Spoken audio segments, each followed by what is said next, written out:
आज हम पढ़ेंगे डार्क रिएक्शन। डार्क रिएक्शन जो होगा आपका स्ट्रोमा में होगा, जैसे कि ये आपका हो जाएगा क्लोरोप्लास्ट। क्लोरोप्लास्ट के अंदर है ये आपका ग्रेना, ये थाइलाकोइड्स जो हैं, और इसमें आपका हो रहा था लाइट रिएक्शन, और ये जो है ये स्ट्रोमा, स्ट्रोमा में आपका होगा डार्क रिएक्शन। ये आपका डार्क रिएक्शन स्ट्रोमा में होगा। डार्क रिएक्शन बनाने का जो साइकिल है वो 3 स्टेप्स में आपका कंप्लीट होता है। एक होता है आपका कार्बोक्सिलेशन, दूसरा होता है रिडक्शन, तीसरा होगा आपका रीजनरेशन। और ये जो डार्क रिएक्शन है इसका जो पहला प्रोडक्ट बनेगा वो होता है फॉस्फोग्लिसरिक एसिड। ये आपका 3 कार्बन का कंपाउंड है, इस वजह से इस साइकिल को हम C3 साइकिल भी कहेंगे। और चूंकि इसकी डिस्कवरी कैल्विन ने की थी, कैल्विन ने इसका फर्स्ट प्रोडक्ट को फाइंड किया था, इसलिए इसको कैल्विन साइकिल भी कहेंगे हम। तो आइए आप साइकिल देखते हैं। डार्क रिएक्शन जो है वो हम पहले स्टार्ट करते हैं 5 कार्बन से। ये 5 कार्बन का RuBP है।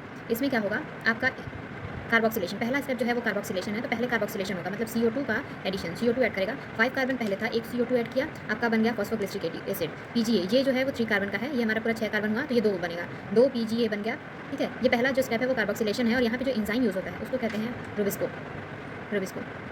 ठीक है, और ये जो PGA है, अब आगे स्टेप इसका होगा वो रिडक्शन होगा।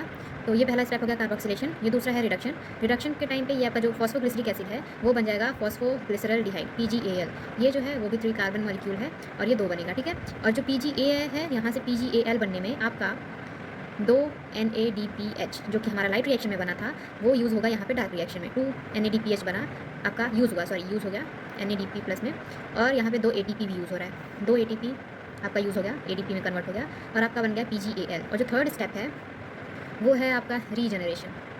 थर्ड स्टेप है रीजनरेशन। ये जो है टोटल आपका 6 कार्बन हुआ, क्योंकि 2 PGAL मॉलिक्यूल है, एक जो है वो 3 कार्बन का है। यहाँ से आपका 1 कार्बन जो है वो आपका ग्लूकोज बनाने में यूज़ होगा,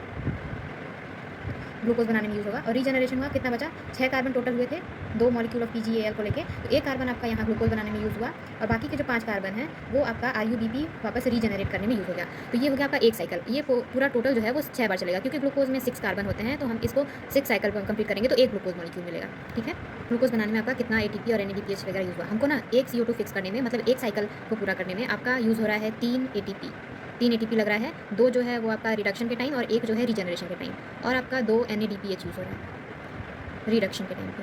तो ये आपका आ गया एक CO2 फिक्स करने में। अब हम देखेंगे, हमको 6 पूरे 6 साइकिल चलाने हैं, क्योंकि ग्लूकोज में 6 कार्बन होते हैं, तो 6 CO2 को फिक्स करने में आपका एक ग्लूकोज मीन्स एक ग्लूकोज बनाने में आपका कितना लगेगा, तो 18 ATP आपके यूज़ हो गए, 18 ATP लगेंगे, और आपके 12 NADPH। ठीक है, एक साइकिल में 3 होते हैं, तो 6 साइकिल में आपके ये 18 हो गए, और ये 2, 6 साइकिल में आपके 12, तो इतने आपके ATP और NADPH लगेंगे।